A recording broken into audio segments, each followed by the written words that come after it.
recommandations faites pour des personnes qui n'ont jamais fait de sport, qui n'ont jamais fait d'activité physique globalement de manière un peu intense, mais on ne peut pas avoir le même discours pour une femme qui a été sportive toute sa vie, ou en tout cas une bonne partie de sa vie, et qui va traverser la ménopause en étant sportive. Et donc voilà, si vous avez vraiment envie d'aider des personnes autour de vous, si vous êtes professionnel dans le domaine, qui traversent cette période-là, regardez bien jusqu'au bout parce que vous allez justement avoir des réponses à leur donner par rapport à des questions assez couramment maltraitées, on va dire. Si vous regardez par exemple sport, ménopause, vous tapez ça sur les grands journaux publics, enfin publics populaires, on va dire, vous allez avoir beaucoup de réponses qui ne sont pas faites pour les femmes sportives en amont, mais pour des femmes débutantes qui ne font pas de sport sédentaire, quoi. C'est pour ça que les conseils vous paraîtront un peu faciles. Alors, musculation et ménopause, ce que les femmes doivent savoir. Donc l'entraînement en résistance, donc ER, hein, alors tout ce que je dis là, c'est sourcé, c'est les études. Vous avez toute la bibliographie sous la vidéo pour pouvoir accéder aux notes avec le PDF et tout ça. S'il y a un sujet où vous dites j'ai envie d'en savoir plus, allez voir. Je vous ai même mis les liens hypertextes des études. Euh, vous traduisez. Enfin, je ne sais pas si vous parlez pas anglais. Si vous parlez anglais, tant mieux. Mais vous pouvez approfondir en regardant les études. Donc musculation et ménopause, ce que les femmes doivent savoir, l'entraînement en résistance est efficace pour contrer la perte de masse musculaire et de force liée à l'âge et à la ménopause chez les femmes d'âge moyen entre 40 et 60 ans. Une étude récente a examiné les effets de la musculation avec des poids libres sur des femmes pré- et post-ménopausées, donc c'est-à-dire avant et après la ménopause, pendant 20 semaines. Donc les résultats montrent que la musculation est sûre et efficace pour augmenter la force maximale chez les femmes. Cependant, les effets hypertrophie n'ont été observés que chez les femmes préménopausées.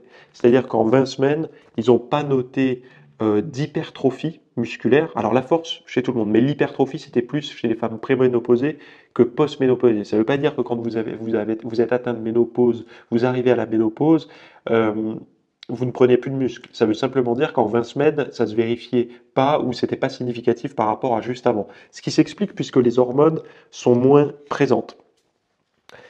Alors, intensité de l'entraînement, les femmes préménopausées peuvent bénéficier d'un entraînement de musculation à intensité modérée, 75% du 1RM, donc 1RM, une répétition maximale, 75% par exemple au squat, si vous faites 100 kg sur une répétition, enfin on va dire peut-être même 70 kg sur une répétition, votre 1RM c'est 70 kg. Donc pour calculer votre 75 RM, vous comptez 75% de 75 kg. De 70 kilos, pardon. Oui. Ensuite, tandis que les femmes post-ménopausées pourraient nécessiter des volumes d'entraînement plus importants pour observer des changements. C'est là où, en fait, euh, on pourrait... Vous savez, dans la culture populaire, dans le discours populaire, dans les croyances populaires, on dit, arrivé à la ménopause, il faut se ménager. Probablement pour les personnes qui ne font pas de sport, qui ne sont pas sportives, mais pour les femmes qui sont déjà actives, il faut vous dire une chose, c'est que quand vous allez passer la ménopause, il faudra en faire un petit peu plus qu'avant. Il y avait un bon exemple que donnait Michael Gundil par rapport aux hommes, les hommes bodybuilders. Il parlait d'un professionnel de bodybuilding qui s'appelait Dexter Jackson, qui avait toujours été connu pour une ligne, une sèche incroyable, etc.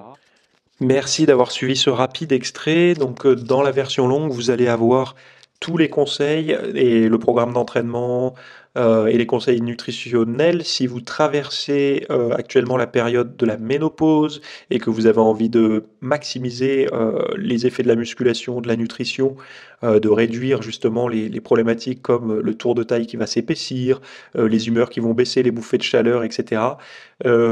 Toutes les dernières études là de cette année sont répertoriées dans ce cours basé uniquement sur justement cette transition. Donc j'ai appelé ça l'âge, les hormones et les solutions pour justement réussir à passer le cap de cette ménopause d'une meilleure manière que ce que on va dire les journaux populaires vous encouragent à faire. Voilà.